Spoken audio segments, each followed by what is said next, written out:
Hi everyone, and welcome to Wild Apricot's Expert Webinar Series. We are thrilled to have today's webinar presenter, Tobi Johnson, volunteer consultant and expert.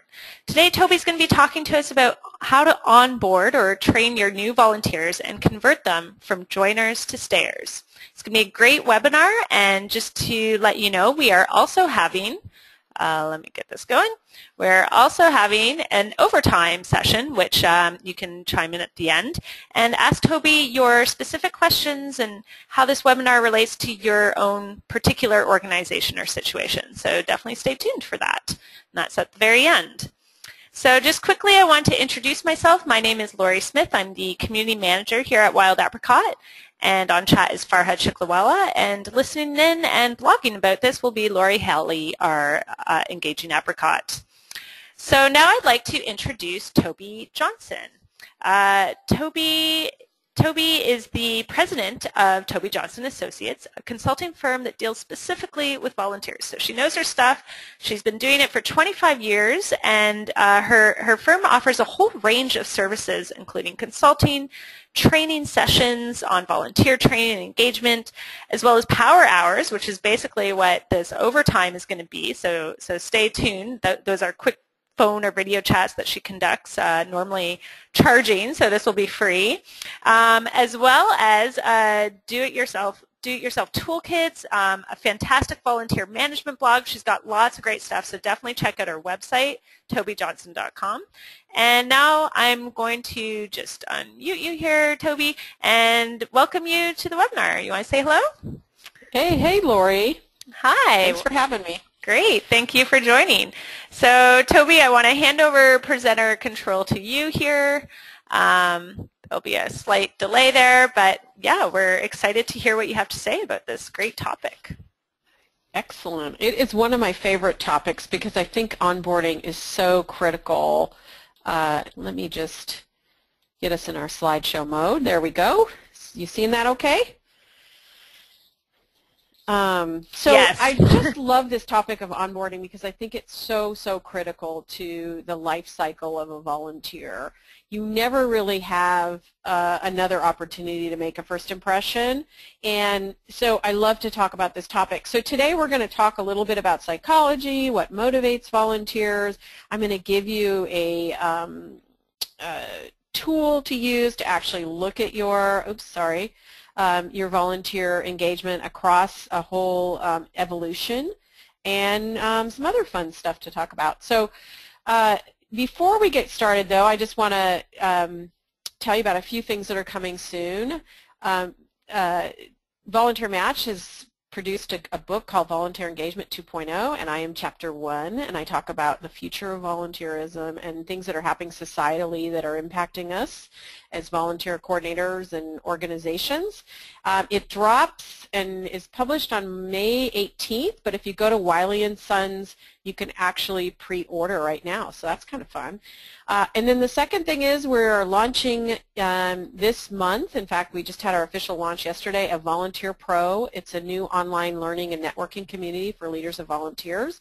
And if you go to volpro.net, or volpro.net, not volpronet.com, that is an error in my slide, you can learn more about it. So, and you can get registered to get an invitation. So it's a pretty cool, fun thing we're doing.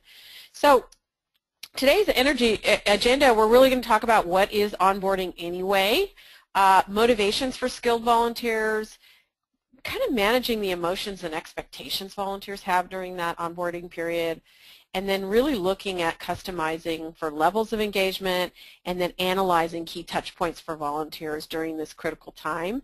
And then because everybody always wants to find new ways to get volunteers involved at higher levels of leadership, we're going to talk about that too. So that's our agenda for today. I hope you enjoy it.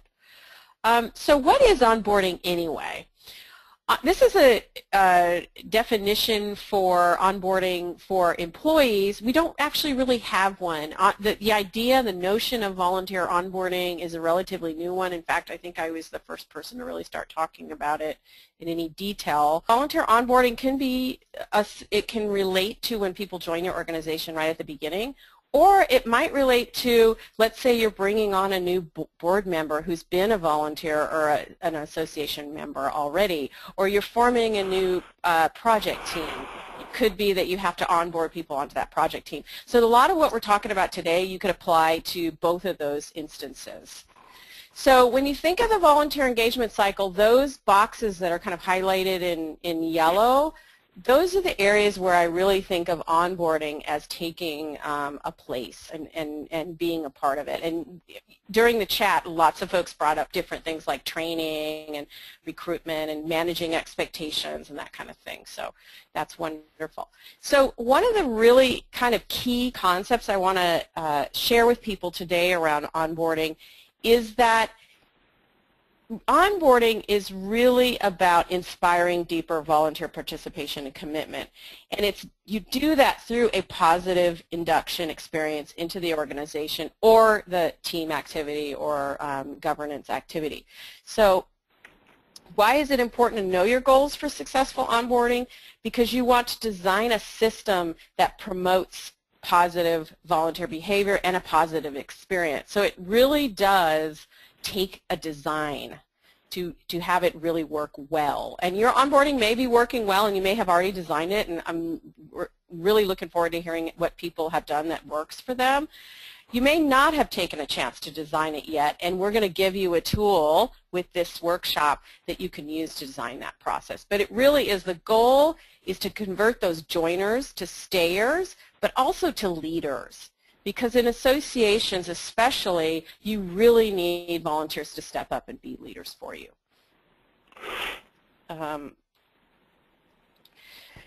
So I talked about onboarding of new members, for new event volunteers, onboarding for new tasks, new project teams, new committees, other event volunteers, and then for new board or governance responsibility and new leadership roles. As you move from the left to the right, you're really moving into deeper levels of engagement. So you could also think, well, you know what, at each step of the engagement I have a bit of onboarding to do to move that volunteer to a deeper level of engagement. So it's interesting to think of it as not a one and done type of thing, but something that you're continually working on. It sets the stage for deeper volunteer involvement, so do not leave it up to chance. You only get you think about those first impressions, you only get one chance to make a first impression. It's not worth it to leave it up to chance because our volunteers are so valuable to us. But before I talk about the process of designing volunteer engagement or volunteer onboarding, I really want to talk about what motivates volunteers for a minute, because that really is the foundation for setting up an onboarding process that really works and keys into what really motivates volunteers. So let's talk about motivation. First of all, when we think about volunteers, first of all, they have a passion for your cause or a commitment to a community. That's required for a volunteer to be motivated to join. Volunteers also have skills, capabilities, and interests that they bring to the table.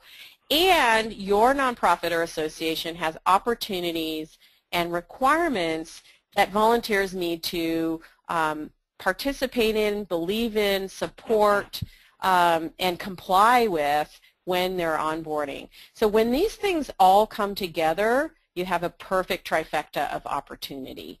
And so that's what we're going to talk about now. Onboarding is also a negotiation because you have program and organizational expectations. Volunteers have their own expectations.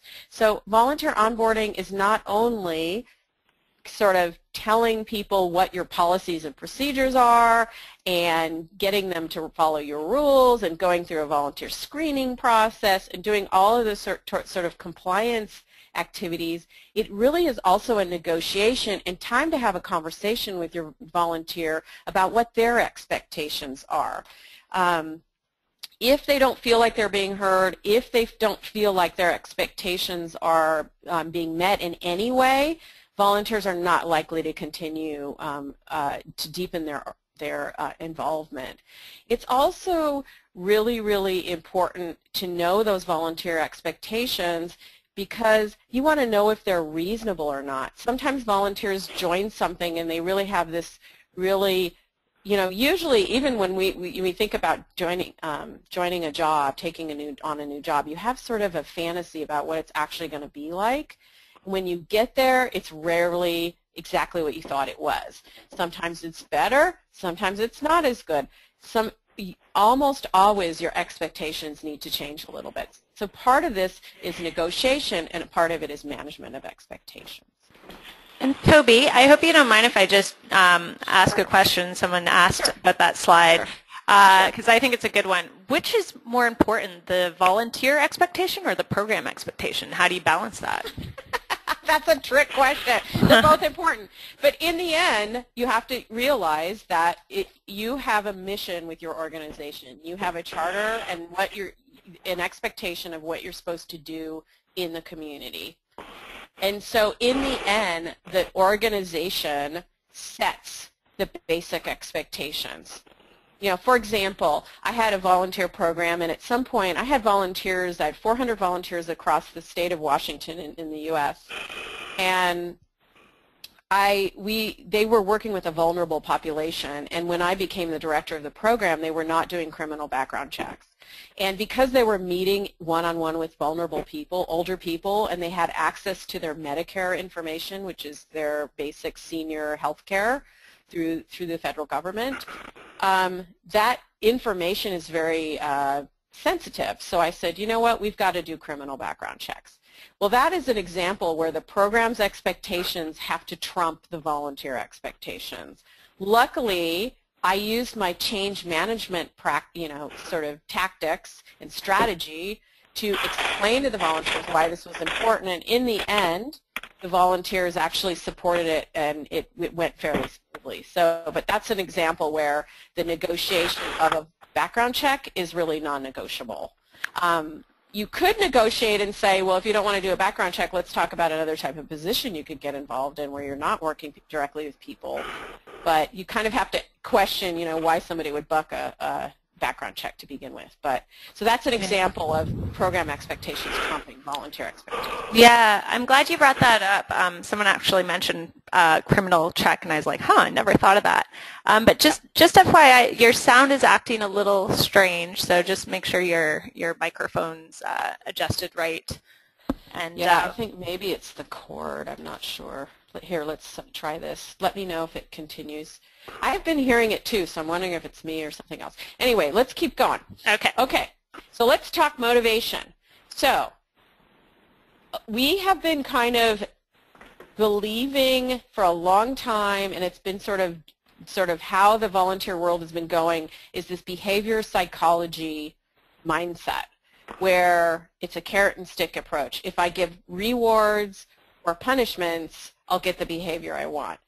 And in a way, really what we're finding with research is that really doesn't work. So the carrot and the stick doesn't really work in terms of motivation. What really works is intrinsic motivation. And intrinsic motivation is really, rather than getting a direct, tangible reward, it makes us feel good. It makes us feel like we have a higher purpose. We're doing it because it fulfills something within us. So we call that self-determination theory. And like I said, in the volunteer world, we're using plaques and pins and in recognition as a motivational tool, and it really doesn't motivate. It's nice to thank people, of course, and have a recognition program for your volunteers, but if you're using it to motivate specific behavior, it's not really going to work. That's what we're finding. So if that doesn't work, what does work?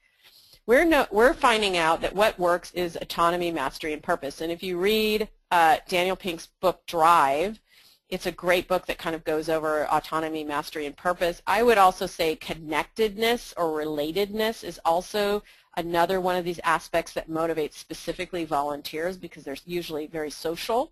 But people are motivated by being able to manage and self-direct, by making progress and really being able to master what they're learning, and then also to pursue a higher purpose beyond their own self-interest. And so mastery is particularly interesting to me because it offers a lot of really interesting ideas to us in the onboarding process. So mastery is a mindset. It requires the capacity that you see your abilities as improvable. So if you have training in your onboarding process, it actually gives volunteers that motivation to learn more and do more. Mastery is pain. It demands effort and practice. And so if there's a little bit of challenge in your onboarding, that's okay, because people like to have that little bit of challenge and be able to get themselves to the next level. And mastery is never mastered. It's impossible to fully realize, but it's alluring anyway. And so if you have a sort of volunteer development plan throughout onboarding and beyond, where volunteers can actually keep moving ahead and keep learning more and keep moving to a different level, that is also very, very motivating to people. So when you think of your onboarding process, think about the life cycle of your volunteer. And I'll put a pin in that, and we'll talk about that in a minute.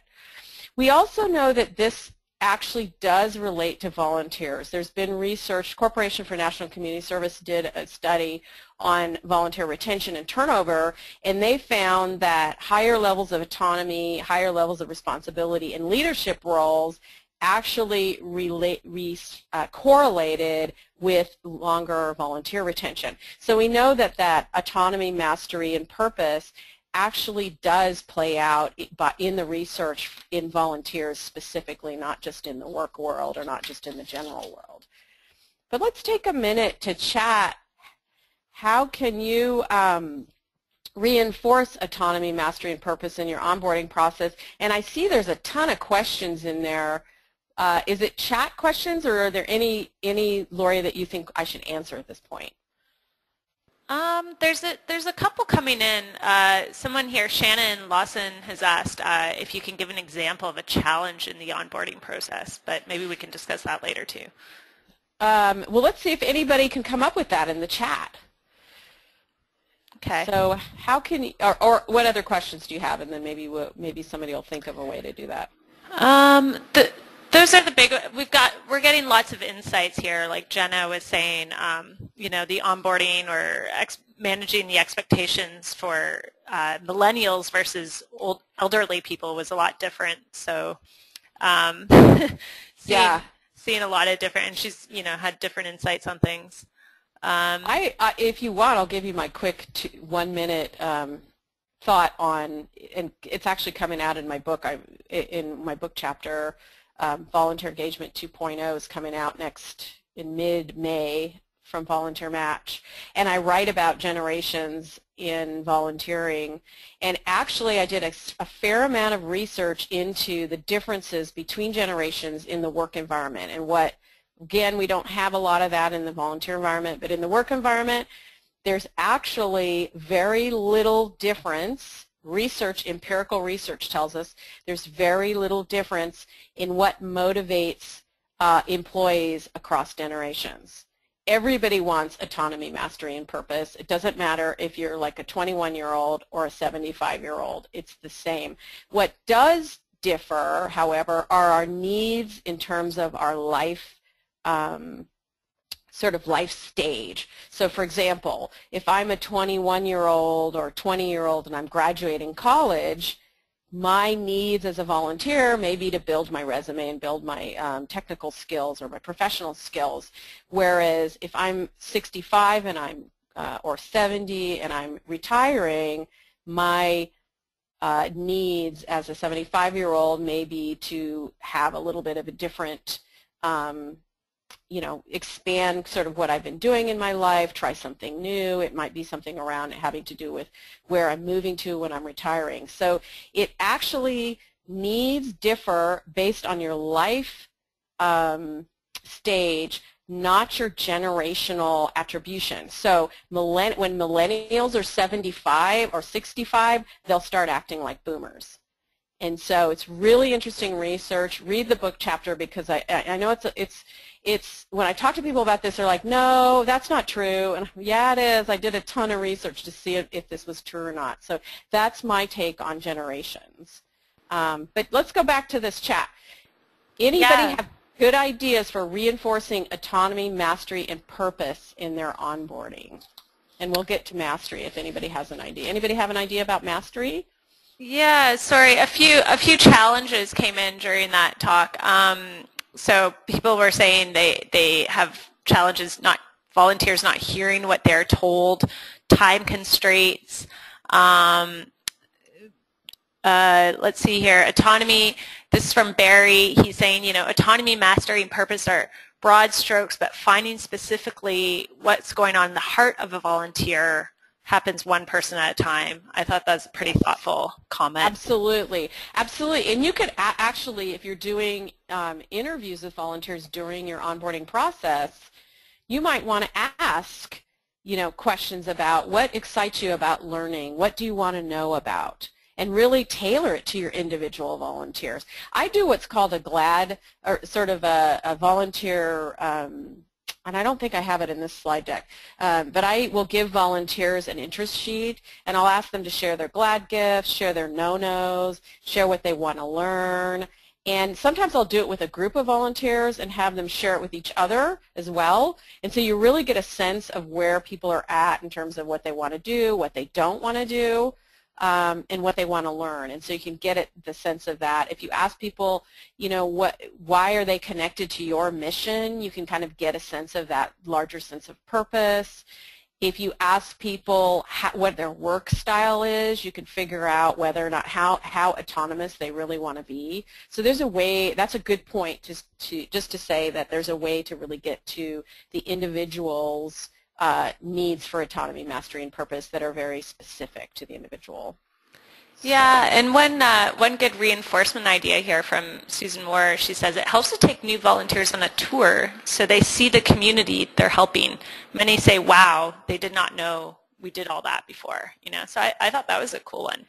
Absolutely. Being able to draw the direct connection between their contribution of time and talent and the mission of the organization and the actual workings of the organization. And you think volunteers just automatically figure that out. Oftentimes they don't. They don't make that connection. You as a staffer or you as a leader volunteer have already made the connection, but they don't always make it right away. You have to point it out. But let's keep going, okay? Let's talk about emotions and onboarding. This is often never, people don't really talk about this, but I think it's fascinating. First of all, important to acknowledge that the volunteer's greatest aspiration is to change the world. That's what they want to do. That's what they're there to do. And so they start, as I said before, kind of as a fantasy, with a fantasy of what that experience will entail. We all imagine when we join a volunteer experience what's going to happen, what's possible, what might not be possible. And it can be accurate or not that accurate. They'll imagine what their relationships with other volunteers will look like. They'll imagine what they're going to accomplish and how the world will change as a result of their efforts. And the more aligned you can be with that, the better, but it's not always possible. Another thing that kind of goes on is at the same time that we want to change the world, we have this fundamental need to belong. We're very incredibly socially sensitive, and we're strongly motivated to stay in good standing with our group and avoid exclusion. We are very, very much have a need to belong and fit in. We're very tribal people as human beings. No matter where we're from, what language we speak, what corner of the globe we're from, we all have this need to avoid social exclusion and fit in with others. And that really, those two things, this feeling, this urge to want to change the world, and then this feeling of, you know what, geez, I don't want to be excluded. I want to fit into this group, and I'm a newbie. So with those two kind of conflicting realities, volunteers experience a wide array of emotions that will ultimately really result in a change in perception about how their experience is going to play out as a volunteer or what it's going to mean to their life.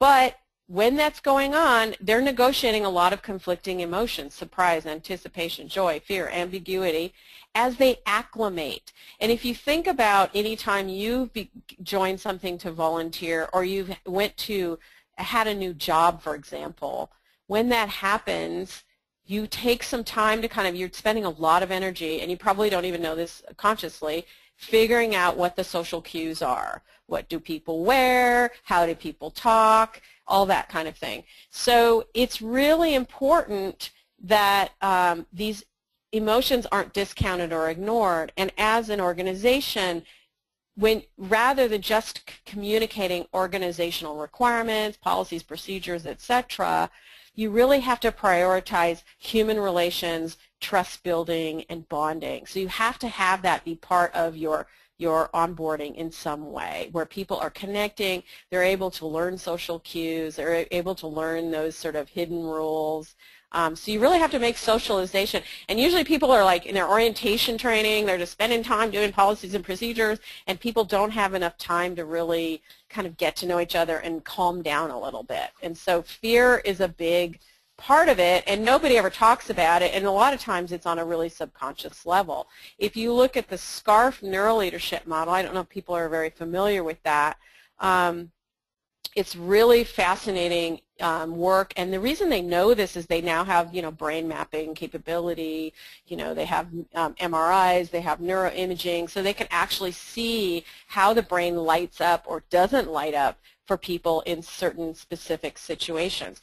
And so with the SCARF Neuroleadership model, it's important because it's a good way to look at human emotions and their effects on teams in particular.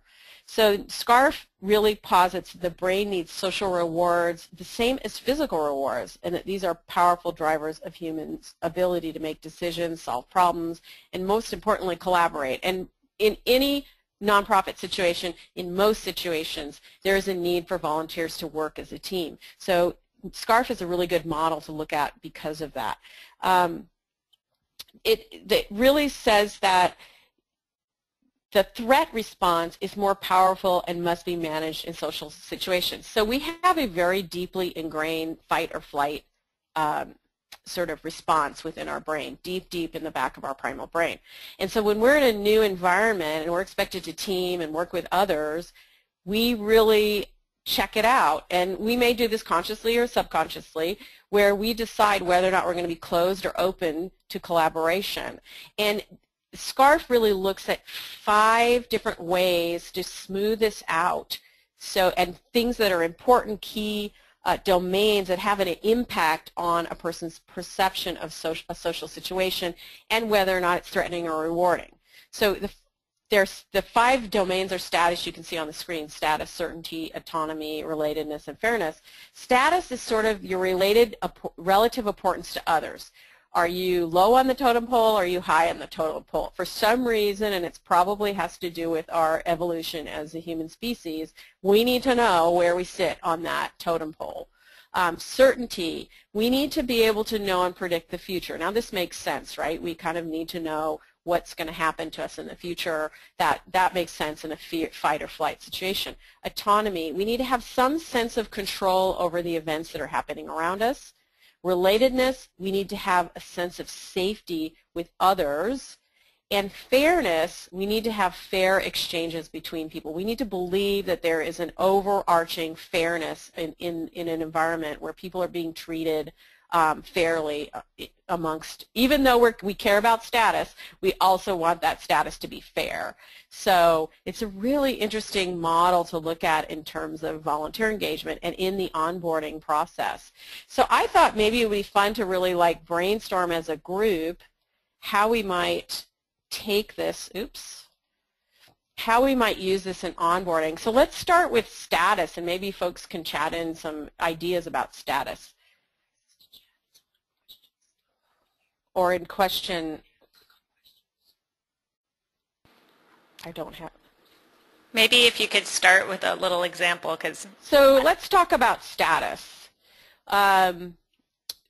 With status, think about how you could use status. What is important if people need to know where they sit and who's who in the pecking order, for lack of a better term. I know it's kind of not the best term to use, but it gives you an idea. In an onboarding process, think about your leader volunteers. If they had name tags that said something about who they were in the organization, if the volunteer is able to have an org chart that tells them who's who in the organization. Those are ways to reinforce status in an onboarding environment. Right. The answers are starting to pour in now. So okay. Along so let's that, start with. Can you see them now? Can you see them coming in? So I was seeing clearly defined roles. Sorry, I have to go down. Job descriptions. Yep. Name tags, official name tags. Yep.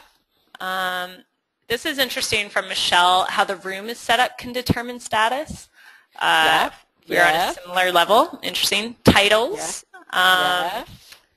So defining, I guess, who the leaders are, or using, specific titles like department head or manager. Yep. Yep. Exactly. Ooh, this is interesting from Kate. An invitation to a staff meeting. So yes. Yeah.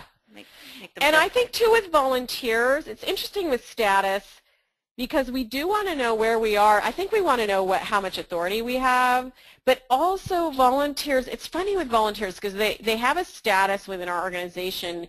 In some respects, if they're new, their status is sort of a lower status, but in a way it's a really high status because you really appreciate the work they're doing. So it's an interesting negotiation with status, I must say.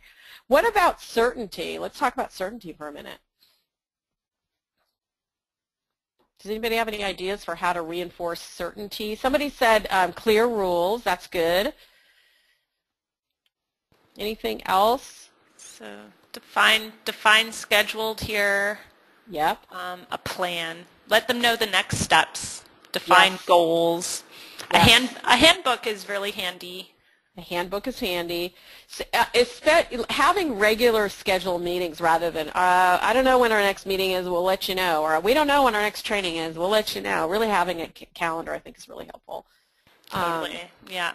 What about autonomy? How can you help volunteers have a feeling of a sense of control over events? All right. Give them a second to bring it in. Yeah, it takes a minute to type. I'm the worst at typing. So don't micromanage them. I like that one, Ken. Don't micromanage. Good call, Ken. Assign specific tasks to each person. Yeah. Let them choose. Let them choose those tasks. Let them have a say, yeah. Mm-hmm. Giving a list of duties to a group and letting them choose, so that just came up. Having some flexibility with the schedule, that's an interesting one. Yep. Saying you guys, even you could do a team scheduling for tasks. I also think just, giving people information and saying, look, we have a secure page or not a secure page on our website. You can do it yourself, get the information you need here, and we're providing it all up front. So anytime you have a question, here's some places you can go. If you have a volunteer community forum where volunteers can ask each other questions and support, or a listserv, that's another way for them to be autonomous. Of course, whenever you're doing that, you have to monitor and make sure that you're stepping in and helping out when people are floundering. But yeah, excellent. What about relatedness? Relatedness is just feeling safe with other people, feeling related and safe with other people. What do you think we could do there?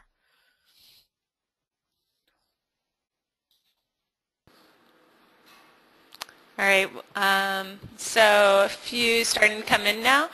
Relatedness, volunteer blog on the organization's website. That's from Bill, good one. Nice. Icebreakers, no stupid questions. That's a funny one. Allowing time for volunteers to introduce themselves to each other. That's often overlooked, I find. Yes. Yep. Yep. Yeah. Making sure paid staff are providing a welcoming environment. Yeah. Communication ground rules that are developed and agreed upon by members. That came from Jan. Oh, that's a good one. Oh, that's a great one. Yeah. Role-playing situations, that's a good idea. Yeah, I don't know. Some people don't feel safe in role play either. Whenever I do training and I go, okay, we're going to do a role play, the whole room just goes, it's like air was let out of the balloon. But yeah, those are all good. The other thing I would say is if you're trying to diversify your volunteer core, you really have to work on relatedness. You know, if a volunteer's coming in and they're like, I'm your first XYZ, whatever, I'm your first mom, nobody else in this group is a mom, everybody's 20-something or just in college, and I'm a unconventional volunteer in your group, you have to really work hard at making sure you can find ways that people can understand how they're similar. And so a lot of times in this type, that's the only way we can really build trust with human to human, is to really have a conversation and identify some way that we're similar with this other person. And once we do that, then it kind of breaks the ice and we're able to build trust. So with relatedness, you really have to have kind of, if you're bringing in new people that are very different than your current volunteer corps, and some of our volunteer corps, I've seen, you know, some of mine, I used to train volunteers and they were all 68-year-old white people, and I thought, geez, if you guys want to diversify, you're going to have to work really hard at it. So you really have to think about, with relatedness, helping facilitate a situation where people can talk about similarities and differences. So that's also really important. Let's talk about fairness. How do we create that fair sense of fair playing field? Anybody have ideas? I think the group norms actually applies to autonomy. Group communication norms applies to autonomy and fairness. If people feel like they have a say in sort of how the organizations run, I think they feel it's more fair. What else? Anybody else have ideas?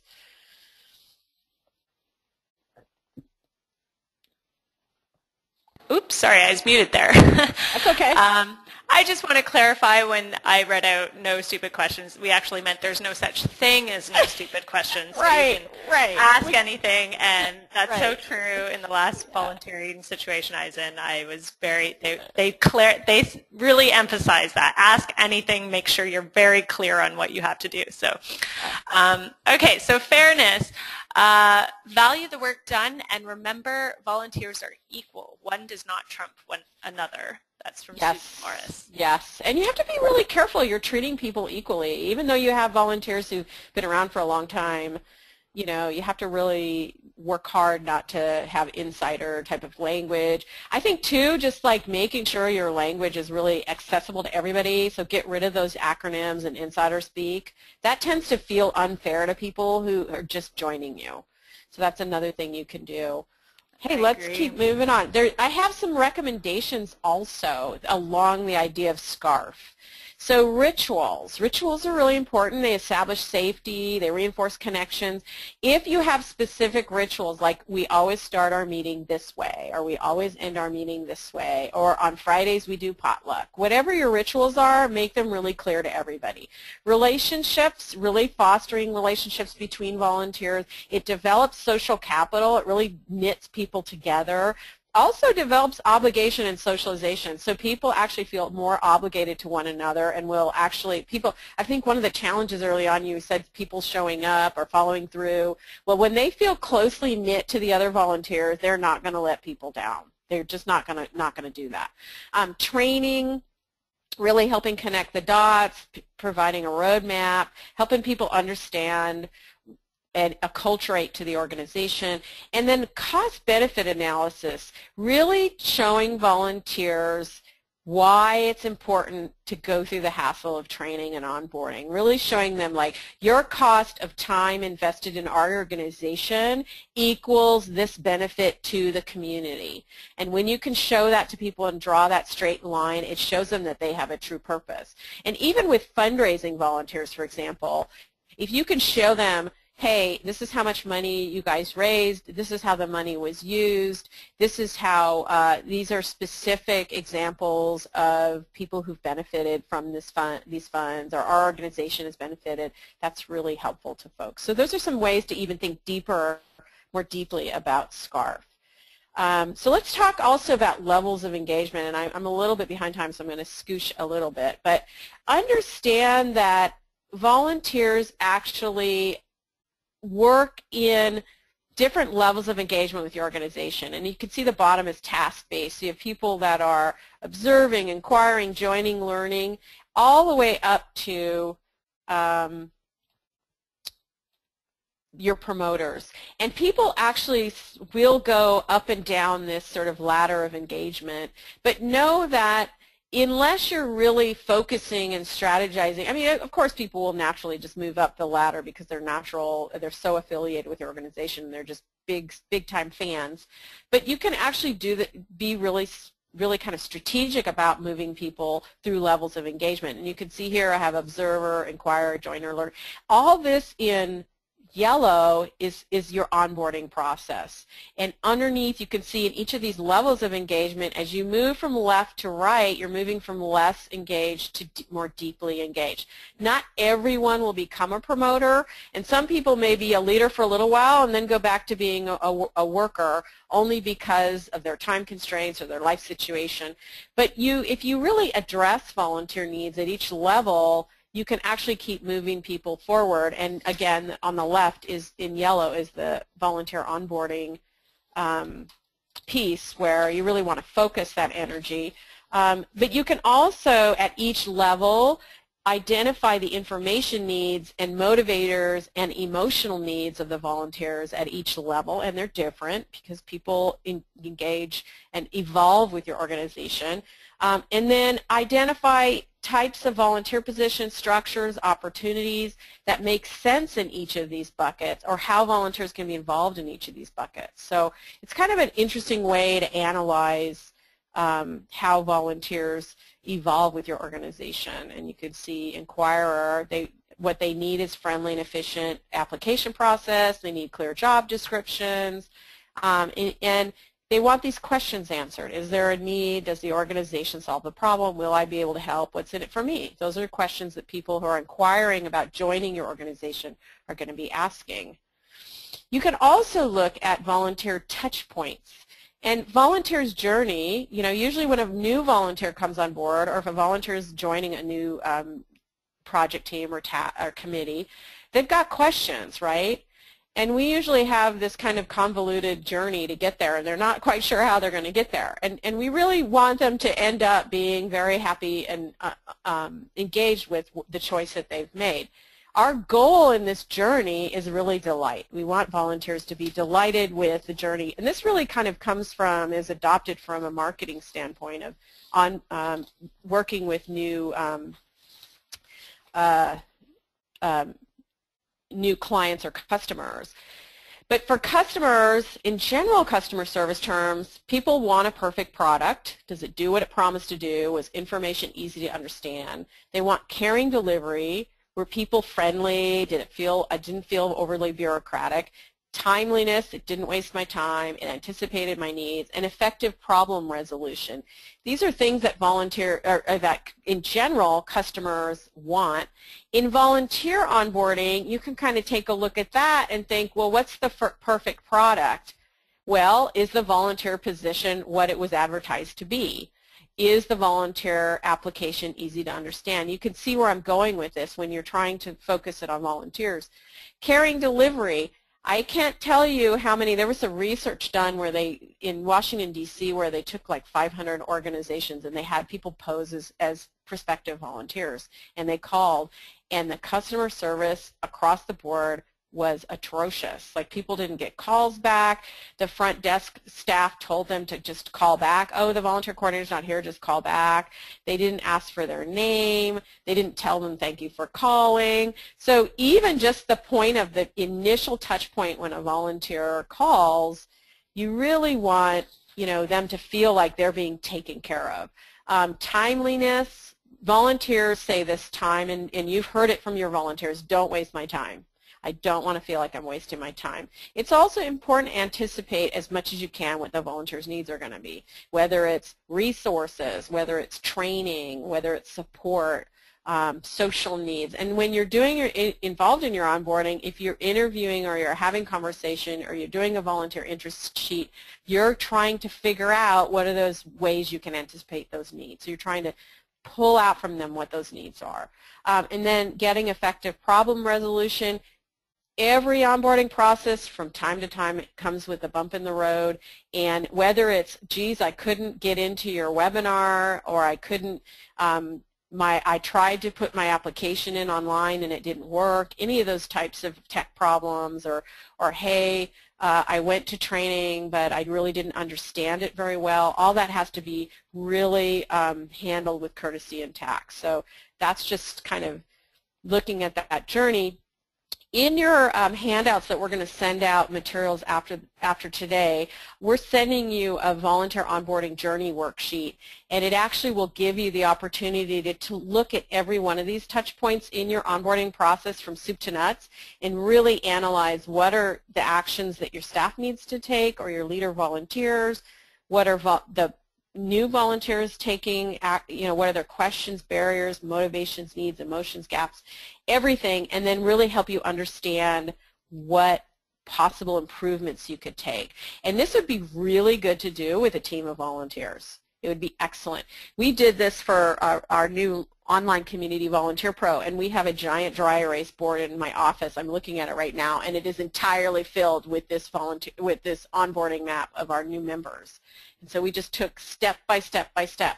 What happens at each time we either talk to them on the phone, talk to them online, interact with them in social media, any of our customers at any point in the time, all the way to when they purchase a membership and actually start to become involved with our online community. And so we really tried to analyze it soup to nuts so that we could be really strategic in that process. So that's it. And use those volunteers, involve them. They're going to tell you things you would not even realize or not even think of, and that your process will be a bazillion times better. So last thing I want to talk about really quick, because we're getting towards the end, at least of this part, we are going to do overtime. Promoting leadership. What is the research telling us about promoting leadership? There was a Fostering Integrative Community Leadership in Leadership Quarterly research. These are 3 things you can do specifically to make sure you have volunteer leaders. One is make sure you're recruiting altruistically motivated volunteers. So you have to find out what's motivating people. Is it truly the need to give back? If people have a more practical need, like I need more stuff on my resume, they're not going to be as sort of inclined to actually become leaders in your organization. The other thing they found in this research is that formal leadership programs actually promote volunteering and volunteering in new ways, regardless of volunteers' motivation. So there are ways to involve leaders that, if they're not altruistically motivated, there are other ways to involve them through leadership programs. And then programs that have team building, those are often associated with greater leadership. So creating a team building program or facilitating team building activities in your volunteer meetings or your volunteer trainings actually can result in greater leadership.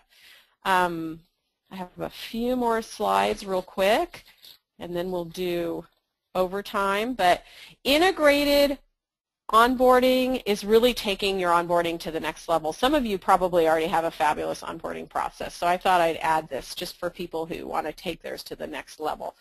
So you can integrate onboarding and use all 4 of these strategies, and again, this is research-based, really making sure interpersonal connections are happening between your mentors, if the volunteers have a buddy system, between peers, just peer-to-peer, staff, making sure they really understand your organizational culture, including your talking points, so making sure that they are good ambassadors and equipped ambassadors for your organization. Providing early training, like starting on day 1, helping volunteers with personal development plans, providing bite-sized content so they don't feel overwhelmed, and then really exposing them to your organizational strategy early on. Tell them what you're about, where you're headed. Tell it in layers so they don't get overwhelmed, and then gather from them new insights. There is nothing better than a new volunteer, a fresh set of eyes telling you about your organization, how it's viewed in the community, how your onboarding process is working for people, what your opportunities, whether they feel relevant or irrelevant. You know, there's just so many ways to get that fresh information for folks. So this is sort of if you want to take your onboarding to the next level. So I would say think about what your next steps are. Just write down one right now. If you can think of one, I know I've presented a lot of information and a lot of high-level information. A lot of this is sort of psychology, and I don't really do tactical nuts and bolts training very often because I feel like you can find that in books. But if you think of how psychology works and how human motivation works, think about one thing you could do differently, and go ahead and write it down and think about what you want to do. I would be amiss if I didn't promote Volunteer Pro, which is our new online community for volunteer managers. So if you manage volunteers or lead volunteers, we just launched yesterday, and we are going to be taking new members next month in May. So if you're interested, just go down to volpro.net, and if you like how the training went today, we're going to be doing monthly webinars like this one, as well as lots of other stuff. And folks will be able to share with one another through our community forum. So it's going to be pretty interesting. And then it's almost time for overtime, but I think, Lori, you wanted to say a few things? Well, I'm seeing just a couple, what are some next steps people will take, and starting a new leadership volunteer team that's going to be intentional about making relational space in our meetings. So that's from Michelle Morris. Oh, that's a great idea. Relational space. I love that concept. Super savvy. Okay, I'm seeing lots of questions. A lot of people are asking if the slides and recording are going to be available, and yes, they will be. So we're going to be sharing everything. And then let's see. Here's one from Lynn. So just going to change the application process to include some of these ideas that you mentioned. So maybe, setting expectations or so forth. Yeah. Great stuff. Yeah, wouldn't it be great if people put in their application, aside from all the generic stuff we always have in volunteer applications, what is the biggest thing you'd like to do with our organization? Or, something aspirational would be great to include in your application. Totally agree. Well, I think a lot of people have to leave, and that's okay, because if it's an intimate chat for overtime, that could work well too. And I know some people mentioned throughout your presentation that they had some pretty specific questions about how what you said would just apply to their situation. So, so we'll see how that goes. But for those of you who do have to log off, thank you for joining. That was a fantastic session by Tobi. Tons of information. Definitely gave me a lot of food for thought. The recording will be available.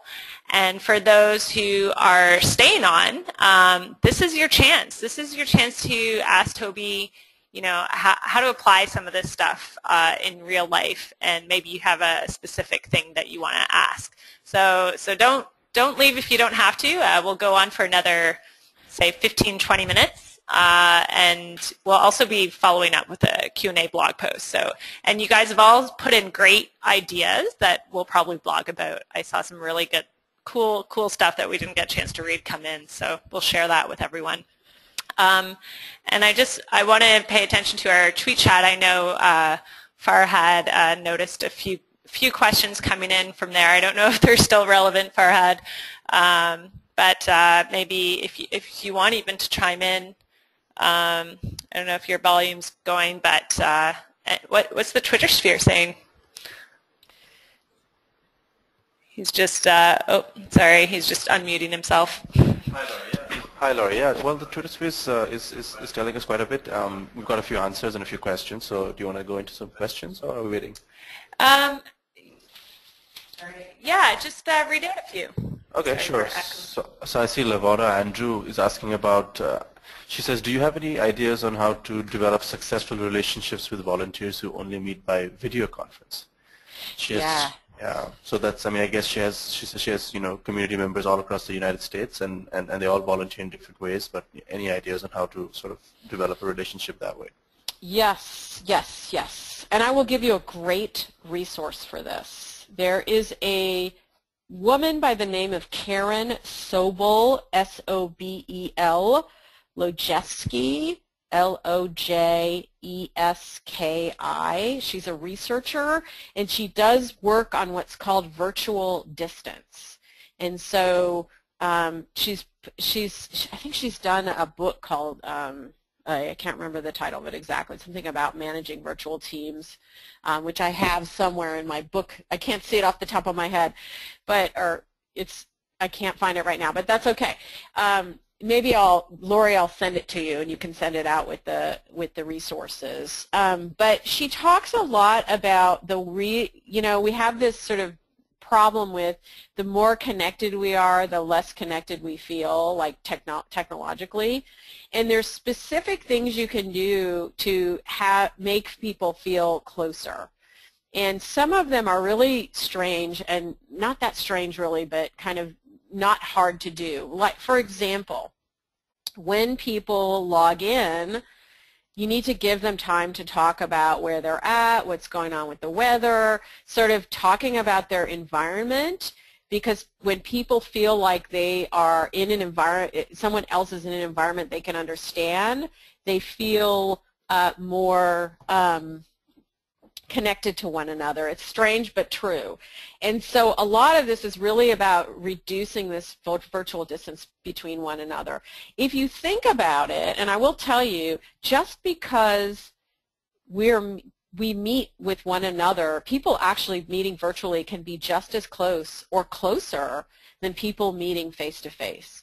I met my husband on the internet, and I developed a very close relationship with him by just talking on the phone, emailing one another, and over the course of weeks and months we became quite close, and by the time we actually met in person it was like, wow, okay, great. So don't assume that just because it's virtual it's not going to be as sort of close, or people aren't going to feel as close-knit. The other thing is you really have to think about the ways that you use both asynchronous and synchronous communication. So can people talk to each other not at the same time, and can people talk to each other at the same time?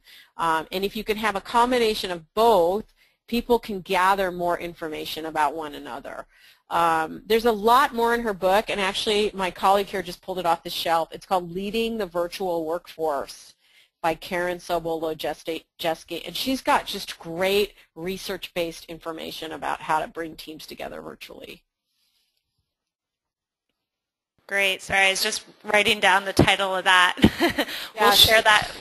It's an entire book, so it would take me forever to go through all the stuff in her book, but she's done lots and lots of research, so it's a great resource. Yeah, no, but I think that's a more and more important question these days, is the idea of virtual volunteers, virtual board meetings. How do you, even this webinar, how do you create that sense of intimacy or all this stuff? And we're trying but by reading out your comments. So yeah, one other thing I would say is don't be afraid to use the video. Really, video chat, nowadays I think we're getting used to no, you don't have to be wearing a suit and tie to be on video chat. You can be casual, and a lot of us are working from home. I'm beaming from my front room, my front office in my home, just across from my dining room. Lots of us are working in these very, and I think more than people realize, are working in these very non-traditional environments. So we expect when we beam in with somebody via video that they're not going to be in a suit and tie in an office and have perfect, they're going to be sitting there with their cup of coffee and hanging out with their hair up. It's just how it is. And I think even when you're more casual like that, it gives people the feeling that, they understand you as a human being.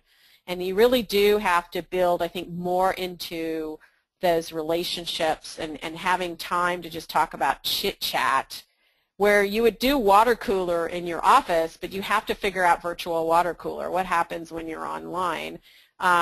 Sometimes it's like having people come on and chat early about, their day or whatever, having time for that kind of thing. But I wouldn't be afraid to use the video. I think we've come to the point now where video chat is fine. You can G-chat anybody, at any time. So. Okay.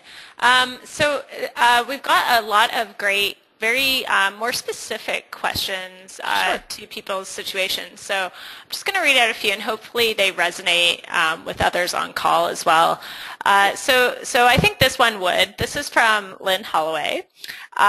She's the only staff person, which is the situation often with a small organization.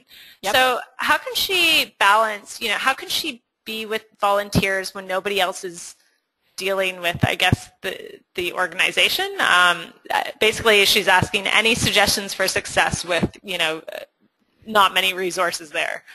Yeah, you have to build your leadership team of volunteers to support you. There's just no way you're going to be able to do it on your own. You just can't. It's hard. So I would probably, and I always tell people too, I throw a lot of stuff at people on webinars and when I do trainings in person, and people go, freak out, I'm a tiny shop, how can I do all of that? And I go, I understand, I'm a tiny shop too. So I would pick one thing, and one thing you could do to actually get, if you have some volunteers who've been, haven't really, maybe they've expressed an interest in doing something more for your organization, or you have just noticed, these people really stand out. They are top shelf folk who are really smart. I'm going to bring them together and do this onboarding mapping with them. And just set aside some time, and I know you're busy, so it's probably hard, but a couple of weeks from now, say we're going to do a little retreat. I don't even know if I'd call it a retreat because people always think retreats, they don't get anything done. So I would say we're going to do a I don't even know how I brand it to your volunteers, but we're going to do a work session on figuring out our onboarding for volunteers. I want your feedback because you guys know it even better than I do because you are the volunteers in this organization. It only takes, we did our giant map in like 2 hours. So it doesn't take a ton of time. And I can guarantee you that by the end of that, your volunteers are going to go, okay, so what can I do? How can I help? So at that point, figure out and ask people, how do you want to be involved as a volunteer in onboarding? And then you can start to make assignments and start, it's much better to have volunteers do your orientation training than to have staff do orientation training, I believe. I think volunteers love to hear from other volunteers about the real deal. Tell us about the real deal around here. They really want to hear that. So I would start that way to really engage people in a task-based thing. If that's the only thing they can do for you, then that's the only thing. But I can guarantee when you start asking people opinions, they're going to want to step up and help you out further. So you really need a leadership team. You cannot do this by yourself. It just can't happen. I totally agree, and I think that's a great answer. I was in a similar situation there, so I wish I had done that better. Yeah. Yeah. So here's a really good question from Dawn. So any suggestions regarding the feeling of pressure from agencies to focus on the business of volunteers as numbers and hours, as opposed to the quality of service being delivered and the relationship building that results? Okay, I'm going to try to relate this to onboarding. Okay, so getting people to be numbers, people who think like numbers people. I'm a numbers person, but I'm also a human person. And I know that actually when you're a human person, when you're a related human person, you actually get better numbers in the end. So you're having to really build a business case. And in my mind, if you're managing upward, and it kind of sounds like this is a little bit of a managing upward situation, you kind of do have to translate things into the language that your senior management or your executive level speaks in. So you have to figure out a way that how do you communicate impact in a data way. Now, if you don't have performance outcomes, you probably need to figure out a few high-level ones that make sense, that sort of translate your relationship outcomes to numbered outcomes, because the folks in executive level suite, they're all about outcomes. However, I will say that what really gets people to act on information is stories and testimonials. So human stories, no matter who you are, we're hardwired for stories, and human emotions actually really get us to actually make change, actually change what the decision making we're engaging in. And so I would get those executive level folk in with your volunteers. Say, you know what, I'd like you to come in and kick off our orientation training. I'd like you to come in and meet some of our volunteers, because it's easy to say, these volunteers don't really do anything, they don't mean much. Once they start to meet people and see the level of your volunteers, because most volunteers are pretty high level people. I mean, they're super people often, very smart, have lots of experience. And so I would bring that person to and say, I want to have you kick off the orientation and talk to the volunteers about our mission and our goals. But you do have to be able to speak their language when they're asking. So try to figure out ways to translate that relationship stuff into some type of number. The other thing you can do, and I do training on this a lot with folks, and I think if you go to my website you can find a return on investment calculator. If you can calculate your volunteer program's return on investment as a baseline and then make changes to the relational part, we're doing this to get volunteers more engaged. It sounds really woo-woo, but I'm guaranteeing you it's going to increase involvement. And then you check that return on investment maybe 6 months later, and you demonstrate a change in ROI, you can really show proof of your approach in terms of focusing on relational stuff versus just numbered outcomes. So those are just a few different ways. Trying to show that it actually has an impact on your ROI is something that executive level folk usually pay attention to.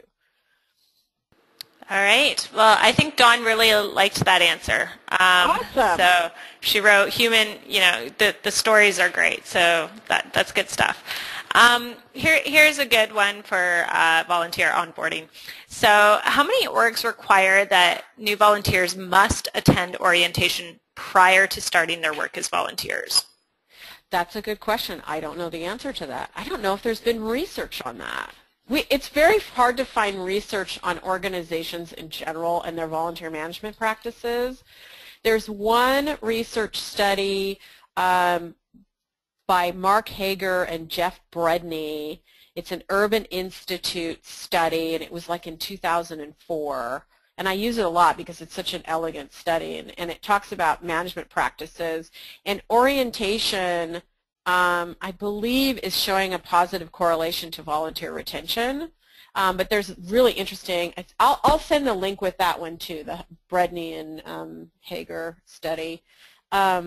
So I don't know off the top of my head, and I don't even know if that information is available anywhere, but what percentage actually require.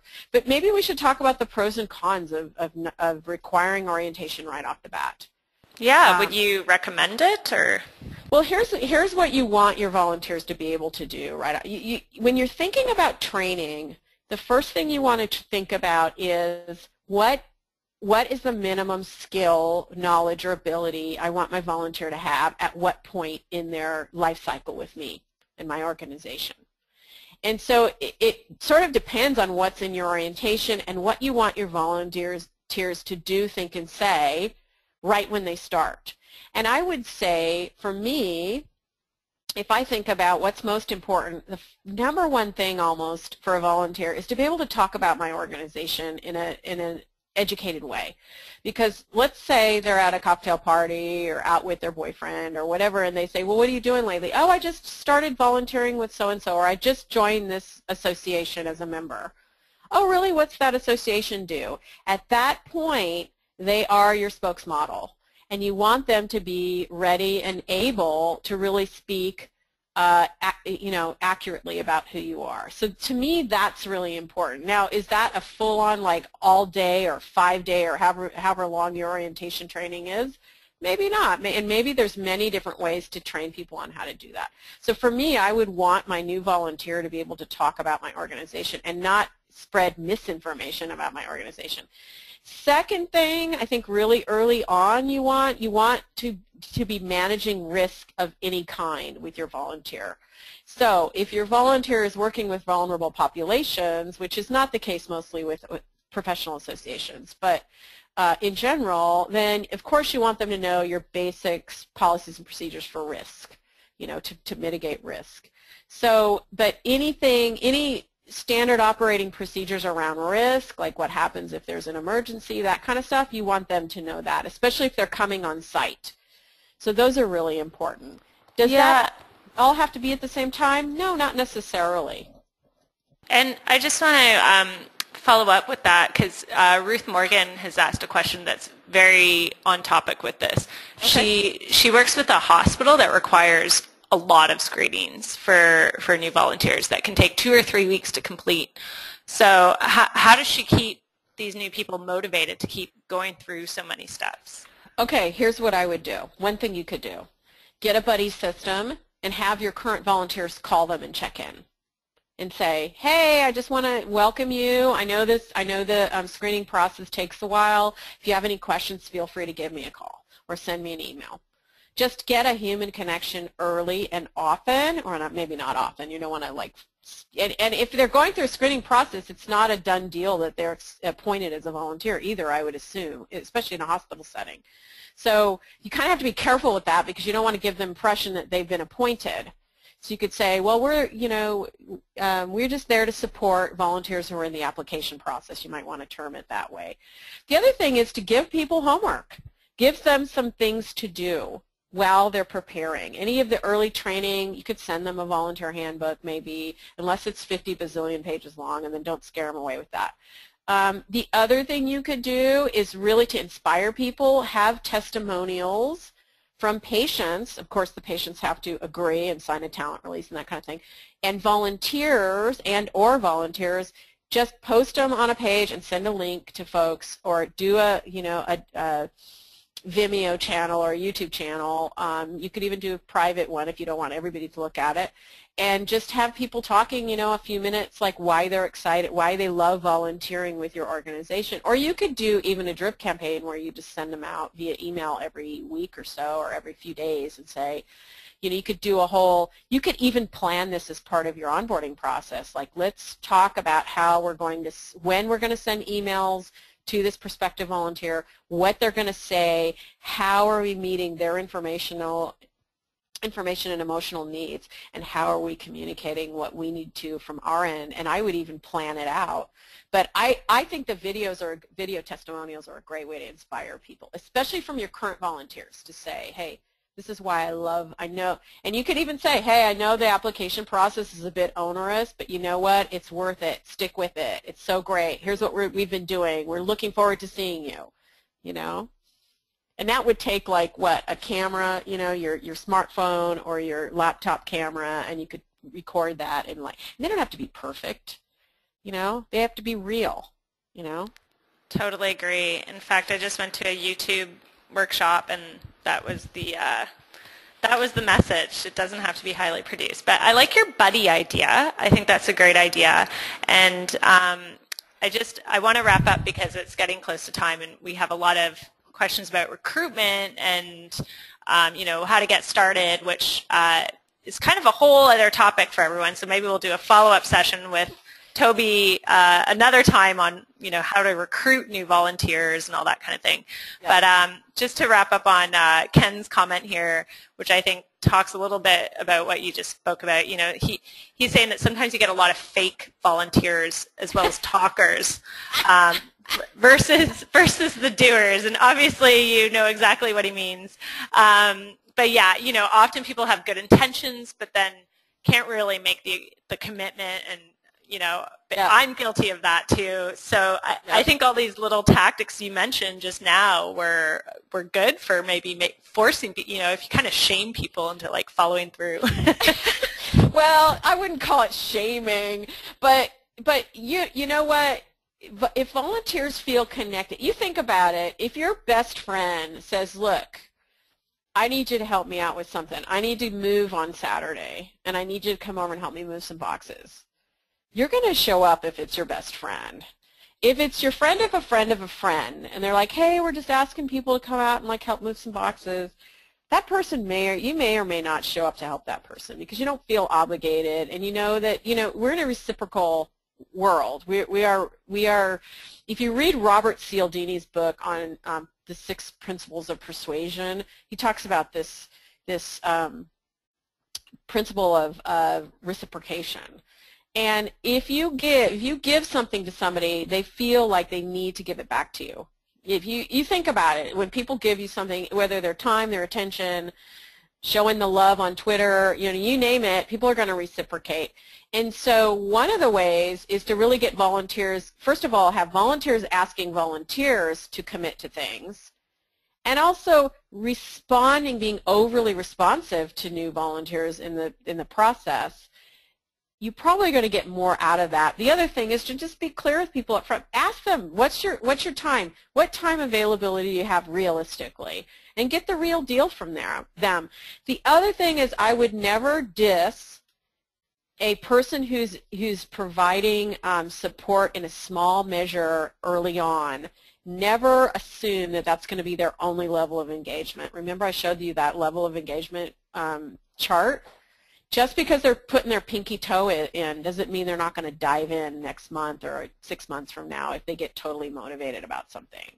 But get your volunteers keeping each other accountable, I would say to that. Yeah, I think that's a great note to wrap up on, and I want to thank Tobi for staying the extra time and answering these questions, and these were great questions from everyone. So thank you, Tobi, for doing that. And thank you to everyone who followed us on Twitter and was tweeting at webinar chat. That was fun. That was the first time we've done it. So, that was great. And everyone, we're going to be sending this out in a recording, in an email, and we'll try to, everything that Tobi has mentioned today, all these books and ROI calculator and everything, we'll try to put them all together and links and send it all out to you. And I know Tobi has worksheets that we're going to share with you, so they'll be available on her site. I think we're also going to post it on our site. We'll post it everywhere just so you'll for sure get them. And thank you for attending. And I'm just going to, I know everyone's probably logging off at this point, but I'm going to just show you a quick few slides for whoever is still remaining. I just want to let you know about our membership advisory group. This is a monthly call session we do, and we have one next week. And basically, if you liked what we were talking about just now, we're going to be continuing the conversation. And Tobi, you are invited if you want to attend. Okay. It's peer-to-peer learning. So a lot of people had specific questions about their specific situation. A lot of people had some good ideas and comments that I've written down. So if you want, join this group. It's a great chance to connect with other people in similar situations with you, and you can talk about different ideas and strategies. So that's Thursday, April 23rd, 2 to 3 p.m. And we also want to debrief about National Volunteer Week, which people on Twitter, if you look up NVW 2015, I believe, you'll see the amazing ways that organizations have been thanking their volunteers, which is a whole other topic, right, Tobi? Yeah.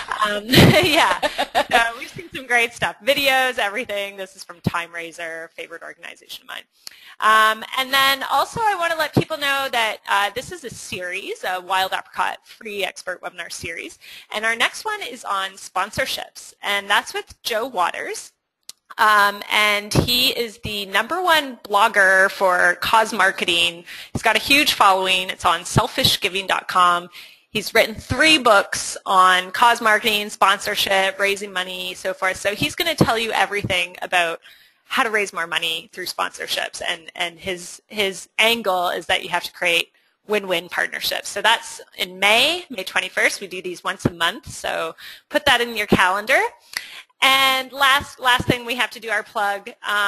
We're really excited at Wild Apricot. We are officially mobile friendly. We have a new app that you can download. So if you are using our software and you're an administrator, you can download our app and then actually use it to check in attendees at your events, and then also just keep your membership database up to date. You can search or add new contacts and so forth while you're on the go.